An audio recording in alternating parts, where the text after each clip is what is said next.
E aí, galera, tudo bem com vocês? Aqui é a professora Thaisa Ferreira. Vamos dar início a mais uma videoaula para as turmas da primeira série do ensino médio do Colégio Futuro VIP, tá? Aula de Sociologia, a gente está finalizando o capítulo 2 da unidade 2, né? E aí, agora nós vamos começar a fazer os exercícios. Só para relembrar, só para refrescar a memória de vocês, o capítulo 2 da unidade 2 faz referência às questões do início do surgimento da sociologia no Brasil, os primórdios da sociologia no Brasil.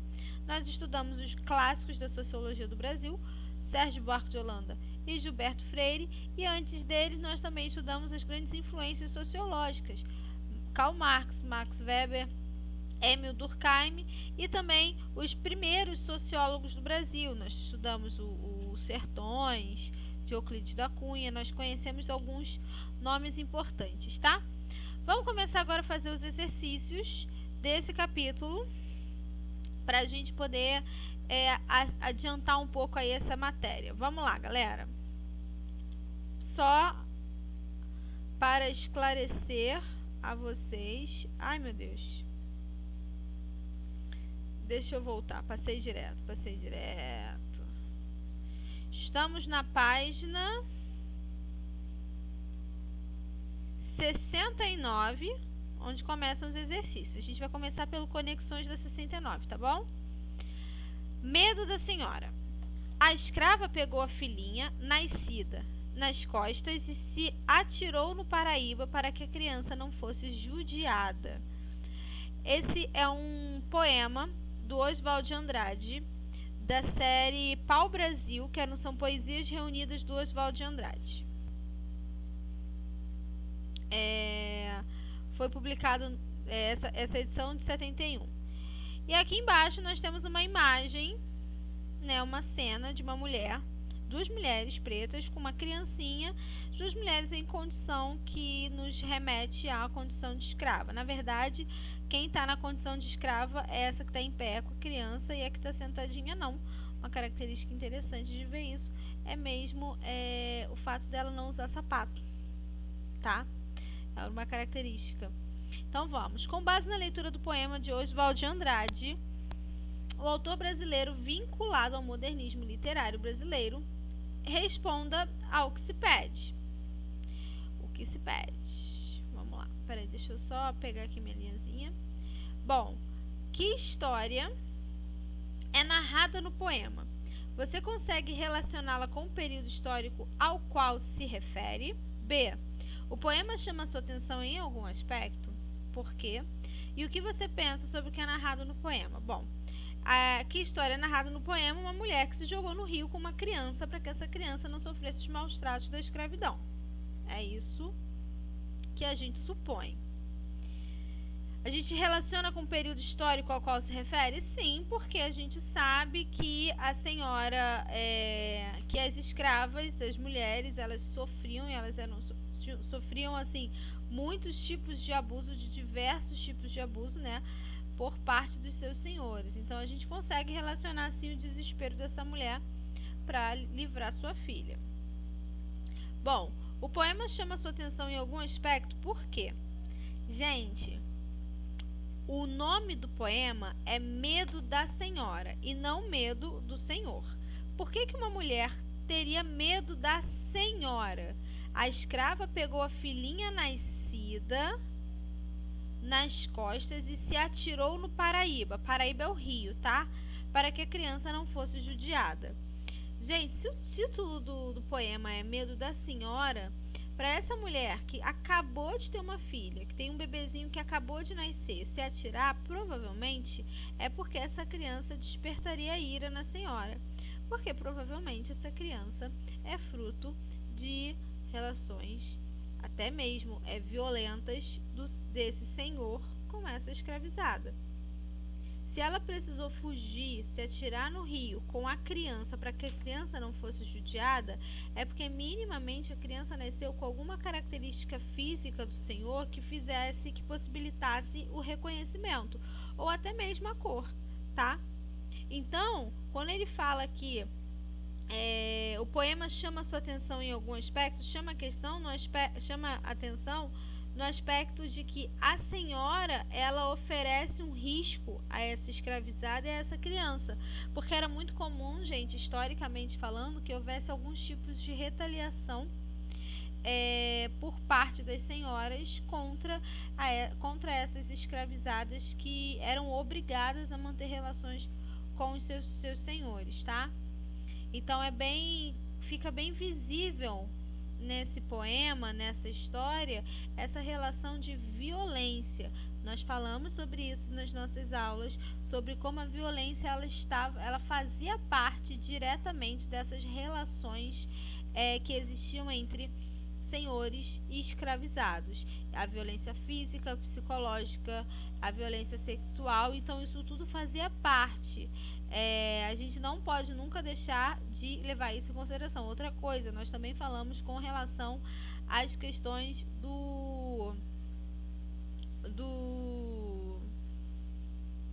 nós falamos sobre essas questões relativas à miscigenação, e a gente também falou na aula sobre como a miscigenação, inicialmente ela nasceu no Brasil a partir dessas relações extremamente abusivas entre senhores escravizados e senhores indígenas. Uma coisa interessante também que a gente tem que reparar nesse quadro é como essa criança ela tem o tom de pele mais claro, o que mesmo remonta a essas relações, tá bom? E o que você pensa sobre o que é narrado no poema é uma resposta pessoal, individual, e é realmente o que você pensa sobre isso. Dá uma pausa agora no vídeo, faz uma reflexão e depois a gente volta. Agora, página 70, vamos para as atividades. Questão número 1. Que autor clássico da sociologia foi a primeira influência na formação das ciências sociais no Brasil? Gente, autor clássico da sociologia que influenciou tudo desde o começo foi o próprio Auguste Comte, tá? O Comte, ele é considerado o pai da sociologia porque ele foi o primeiro a virar e falar: a sociedade precisa ser estudada. Porque somente quando a gente conhecer as origens da sociedade, a gente vai encontrar respostas para os problemas que ela apresenta. Então, Auguste Comte, ele foi o pai do positivismo e por isso ele é considerado o autor clássico da sociologia, que foi uma das primeiras influências da formação de sociologia no Brasil. Então tá aí para vocês, pessoal, a resposta da questão número 1, que a primeira influência na formação das ciências sociais no Brasil foi através da obra de Auguste Comte, que foi o fundador do positivismo e que também inspirou o Émile Durkheim na sua produção científica, tá? E por que Os Sertões, do ano de 1902, que foi uma obra do Euclides da Cunha, é um marco na história das ciências sociais no Brasil? Galera, Os Sertões foi a primeira obra literária que fazia uma análise, uma narrativa sobre a sociedade brasileira a partir da observação de primeira pessoa. Como assim? Foi uma pessoa que se dispôs a narrar a trajetória, o histórico de uma determinada situação, tá? Euclides da Cunha, como eu já falei com vocês, ele era um jornalista, era escritor e jornalista, e foi escalado por um dos maiores jornais da capital na época a ir para Canudos para acompanhar a revolta de Canudos, a guerra de Canudos que estava rolando. E aí ele foi para Canudos e passou a fazer uma observação sobre aquela situação e narrou. Essa narrativa deu origem a um livro chamado Os Sertões, que é considerado a primeira obra sociológica do Brasil. A primeira obra sociológica porque foi a primeira vez que alguém narrou uma característica específica da sociedade brasileira. Fechou? Então vou colocar aqui a resposta para vocês. Então tá aí, pessoal, a resposta da questão número 2. Os Sertões foi um dos primeiros livros publicados no Brasil com o objetivo de entendimento da sociedade brasileira com base em análises de caráter científico, sendo fundamental na formação do pensamento social brasileiro. Além disso, a obra retrata aspectos da vida de parte da população nordestina, a Guerra de Canudos e sua violência, e também registra a oposição entre a população da faixa litorânea, mais aberta a influências estrangeiras, e a população mais tradicional do interior. Recomendo a leitura desse livro, tá, pessoal? É uma boa leitura, Os Sertões. Vamos lá. Em Raízes do Brasil, lançado no ano de 1936, de Sérgio Buarque de Holanda, vemos a interpretação do homem cordial. De acordo com o historiador, a cordialidade do brasileiro, ela pode ser entendida como, vamos lá, o rigor na aplicação de leis presentes nas instituições políticas brasileiras, a polidez como marca característica da personalidade do povo brasileiro, a extensão da vida íntima para o espaço público, que cria distorções nas relações entre público e privado, uma máscara de suas emoções para camuflar o seu desapego às regras, às obrigações e à impessoalidade das relações interpessoais, uma qualidade que difere de outros povos graças à sua prestatividade, solidariedade e hospitalidade. Vamos lá, galera! De cara, a gente já corta a alternativa A, que a gente está falando do conceito de homem cordial. Então, a gente não está falando do rigor da aplicação de leis, muito pelo contrário. A polidez como marca característica do personalidade do povo brasileiro. O que é polidez? A pessoa polida, a pessoa contida, a pessoa que não é aquela pessoa que não é dada a ser espalhafatoso, escandaloso, fala baixo, mais contido, mais tímido. Isso definitivamente não é uma característica do povo brasileiro. Ai, professora, mas eu sou tímido. Ai, professora, mas eu sou tímida. Ok, estamos falando de uma característica do povo brasileiro de um modo geral. Não estamos falando de casos individuais. Quando a gente estuda a sociologia, a gente generaliza o lance, tá? A gente não fica só vendo caso a caso, porque é impossível a gente estudar todos os casos de todos os brasileiros, porque todo dia morre e nasce gente. Então, não dá. Próxima. A extensão da vida íntima para o espaço público, o que cria distorções nas relações entre público e privado. Galera, né?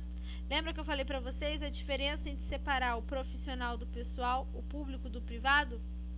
Tá, mas mesmo assim vamos ler a próxima. Uma máscara de suas emoções para camuflar o seu desapego às regras, as obrigações e a impessoalidade das relações. Tá, ok, desapego às regras está certo, mas não é disfarçado. Muito pelo contrário, tá? Uma qualidade que o difere de outros povos, graças à sua prestatividade, solidariedade e hospitalidade. Lembra que eu falei de solidariedade e hospitalidade? Que a solidariedade é que a cordialidade do homem do jeitinho brasileiro, a cordialidade do cidadão brasileiro, ela não chega à coletividade. É uma cordialidade um pouco exclusivista. Ela não se espalha para o âmbito comunitário. Ela não é uma solidariedade ampla e restrita, não. Ela é seletiva. Então a gente já corta. Na verdade, mesmo que vocês não soubessem a resposta certa, vocês têm como identificar as respostas erradas. Então, nesse caso, a única alternativa certa, o suficiente, é a letra C. Tá, galera? Que é a extensão da vida íntima para o espaço público. Eu dei até o exemplo de cargos por indicação. Que o brasileiro tende a indicar pessoas por afinidade mais do que por competência propriamente dito. Próxima questão, Enem. Leia o trecho da canção e em seguida responda a questão proposta. Então, galera, vamos lá. Questão Enem. A música a seguir. Negro Drama. Eu ia botar música, mas eu acho que eu não posso botar música, então eu não vou botar música. Mas eu vou declamar a música, porque a titia não vai cantar, porque vocês não merecem passar por isso, né, galera? Então vamos lá. Negro Drama. Cabelo crespo, a pele escura, a ferida chaga, a procura da cura. O drama da cadeia e favela. Túmulo, sangue, sirene, choro e vela. Passageiros do Brasil, São Paulo. Agonia que sobrevive em meio às honras e covardias. Periferias, vielas e cortiços. Bom, essa é uma música dos Racionais MC chamada Negro Drama, tá? Ouçam essa música, prestem atenção na letra. É uma música que costuma cair em concurso também, tá? porque tem muita coisa nessa música. E bom, no que se refere às teorias clássicas sobre a formação do Brasil, o trecho da canção pode ser considerado uma crítica, ainda que indireta, a qual conceito? Tá, ele está fazendo uma crítica a uma questão racial, né? Quando ele começa falando sobre o negro drama, ele está falando sobre a situação de vida das pessoas negras no Brasil, que vivem constantemente um drama que envolve muitas coisas, a ferida e a chaga, que faz referência, né, às violências que já sofreram historicamente e permanecem sofrendo até hoje.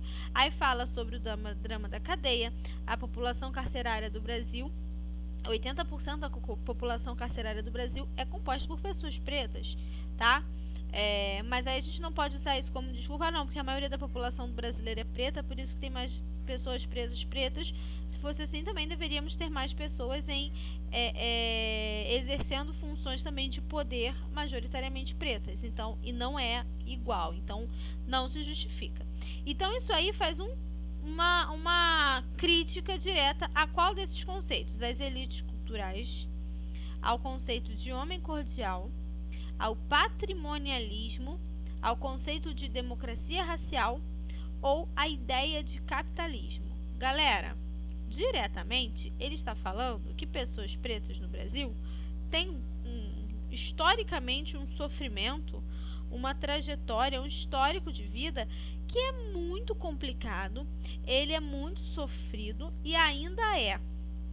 Então, ele está falando aí, não está falando necessariamente das elites culturais, não é uma crítica às elites culturais, não é uma crítica ao homem cordial, não é uma crítica ao capitalismo, ao patrimonialismo também não, ao pertencimento, não.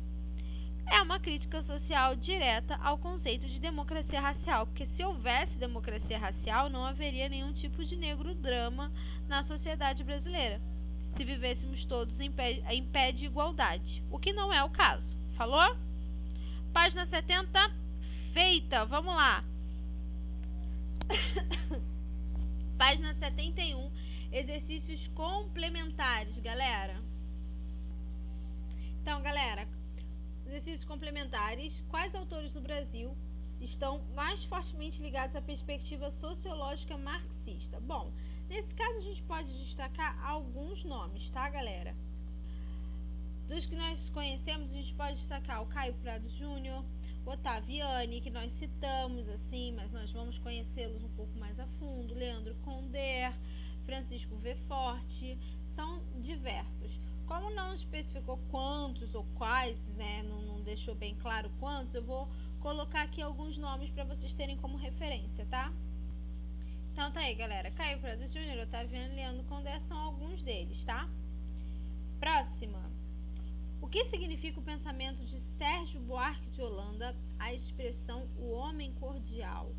O homem cordial é aquele homem que nós herdamos, aquele conceito de indivíduo que nós herdamos lá dos primeiros momentos do processo colonial brasileiro.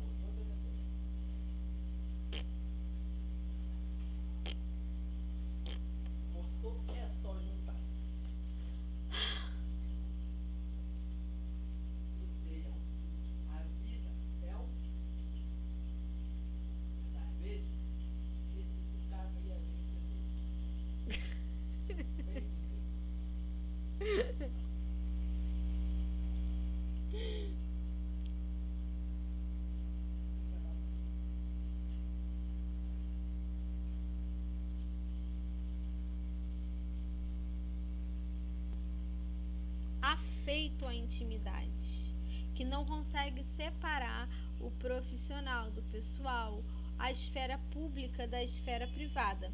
Então, é aquele indivíduo que pretende acreditar nas qualidades individuais de uma pessoa, a acreditar nas habilidades específicas. Por exemplo, foi o exemplo que eu dei. Quando é para indicar algum cargo, escolhe indicar alguma pessoa que tem uma relação afetiva a indicar uma pessoa que tem uma formação específica para exercer aquela função. Entenderam? Homem cordial, Vou colocar aqui para vocês agora. Consegui encolher aí a respostinha. Visto como alguém é feito em intimidade, que sofre, faltou um F, que sofre dificuldades para separar a esfera pública da esfera privada. Ou seja, qualquer brasileiro. São pessoas que têm dificuldades, por exemplo, de manter relações profissionais, que não conseguem separar o pessoal do profissional, entendeu? Que acabam misturando as estações na hora de manter essas relações, que tem que ser somente profissionais, e acabam pessoalizando. Com base na leitura do trecho da canção, responda a questão proposta. A solução para o nosso povo eu vou dar. Negócio bom assim ninguém nunca viu. Tá tudo pronto aqui, é só vir pegar. A solução é alugar o Brasil. Os estrangeiros, eu sei que eles vão gostar. Tem o Atlântico, tem vista para o mar. A Amazônia é o jardim do quintal. E o dólar deles paga o nosso mingau. Letra da música Aluga-se, de Raulzito, Raul Seixas. Ouçam essa música também. Raul Seixas é muito popular, galera.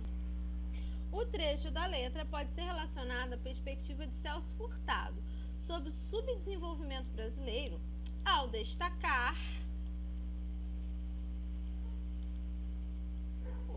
aqui em cima, as relações de autonomia entre Brasil e outros países, as relações de conflito bélico existentes entre Brasil e outros países, as relações de dependência econômica entre o Brasil e outros países, as crises de ordem econômica e ambiental presentes no Brasil e as crises de ordem social e religiosa presentes no Brasil.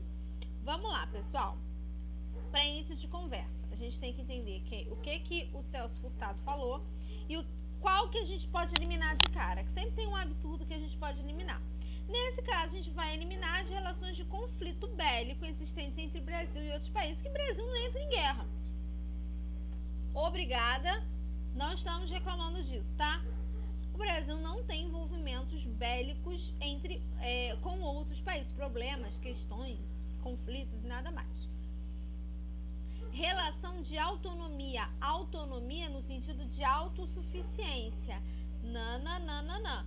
Pelo contrário, lembra que o Celso Furtado, ele falou muito sobre a questão da dependência, de como os países desenvolvidos, eles acabavam criando essa relação de dependência para com os países subdesenvolvidos, para que os países mais pobres sempre dependessem do dinheiro e do investimento desses países mais ricos.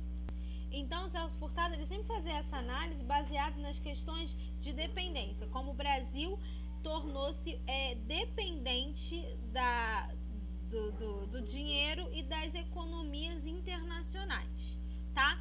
Então, a gente não está falando das crises de ordem econômica e ambiental presentes no Brasil e também não tem nada a ver com questão religiosa. Portanto, o texto, se vocês lerem a música, fala sobre a dependência econômica do Brasil para com outros países, porque o Brasil está colocando tudo à venda e achando isso o maior barato para poder ter dinheiro para pagar o seu mingau. A alternativa correta é a letra C, pessoal. E agora vamos lá, mais uma questãozinha. Todo brasileiro traz na alma e no corpo a sombra do indígena ou do negro. Essa afirmação de Gilberto Freire demonstra, considerando suas posições teóricas, que... Deixa eu apagar aqui. Ai, meu Deus. Tá. A contribuição das populações indígenas e negras foi maior ainda do que a influência portuguesa na formação do povo brasileiro. Vamos lembrar o que o Gilberto Freire falou sobre a questão da democracia racial, da miscigenação. Há um sincretismo cultural que marca a formação da população brasileira como um povo originalmente diferente de outros povos do mundo. Há uma democracia racial no Brasil, expressa na convivência pacífica entre brancos, negros e indígenas. Há uma série de hábitos, crenças e costumes herdados por todos, que influenciaram a formação do povo brasileiro, a contribuição dos europeus portugueses foi maior e mais significativa que a de outros povos na formação do país. Vamos fazer agora um zoom, galera. Gilberto Freire, ele que desenvolveu a teoria da democracia racial, de que não havia nenhum tipo de hierarquia no Brasil pautada em valores e questões raciais. Então, ele nunca falaria que a contribuição das populações indígena e negra foi maior do que a influência portuguesa. Não fala que é diferente de outros povos no mundo. Pelo contrário, ele sempre fala da imposição e da preponderância da cultura portuguesa. Há uma democracia racial no Brasil, expressa na convivência pacífica entre brancos, negros e indígenas. Baseado no pensamento de Gilberto Freire, sim, a alternativa C é correta, porque fala justamente sobre o mito da democracia racial, sobre a teoria da democracia racial, tá, galera? E vamos dar sequência para a gente poder entender o que vai seguir as outras questões, as outras alternativas. Vamos lá.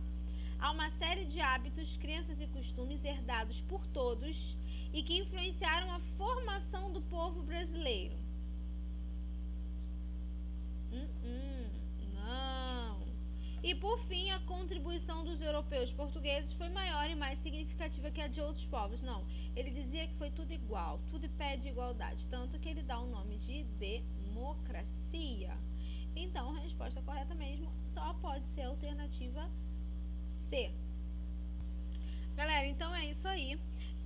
A gente vai parar por aqui hoje, tá? Semana que vem a gente vai na nossa próxima aula corrigir a tarefa proposta, que aí tem nas páginas, calma aí, que são essa aqui, da 71 e 72, a gente vai corrigir essas questões que já são mais voltadas, são questões de vestibular.